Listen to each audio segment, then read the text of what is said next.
Microsoft believes that the Qwerty keyboard must go. They campaign autumn aggravation. The Qwerty layout is an integral part of not only the physical keyboards of computers, but any more or less smart gadget with a screen, able to fit on this layout.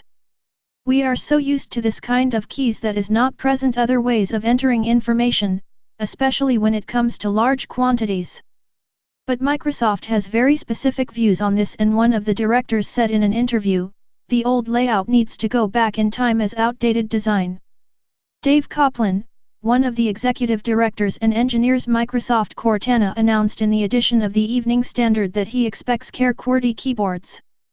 Dave also surprised that people still use technology, invented in the 19th century. Today, we have great computers, but use them as if we were still in the Victorian age.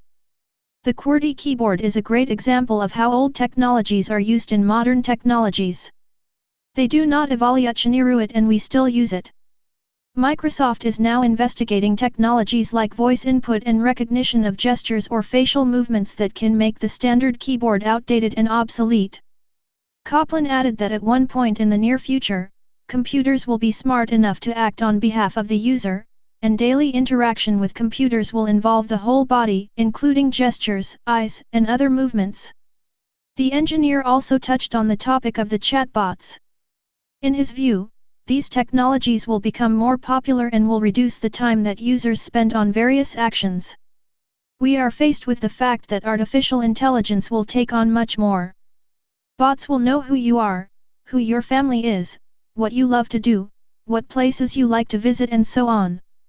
They will act on our behalf and in our interests. Sounds a bit scary, isn't it?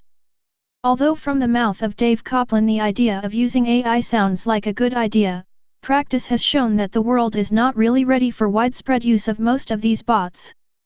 Despite the active development of ideas on the part of Microsoft, Facebook, Google, and other large companies, as users do not rush to give the bots responsible for many things. Integration bots in instant messengers, for example, rather complicated, rather than facilitated the user's life. Maybe the realization of these bots went in the wrong direction?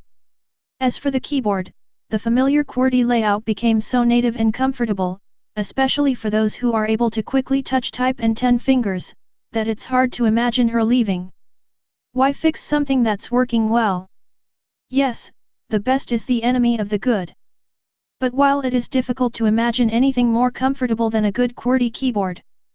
Again, you can remember the era of keyboards phones. Remember how fast we typed in using T9 on some Nokia 3310? Then it seemed very comfortable. But over time, this input method was replaced by more convenient methods. Who knows, maybe Microsoft will be able to come up with a way to enter information so that the old Qwerty keyboard will seem like dinosaurs.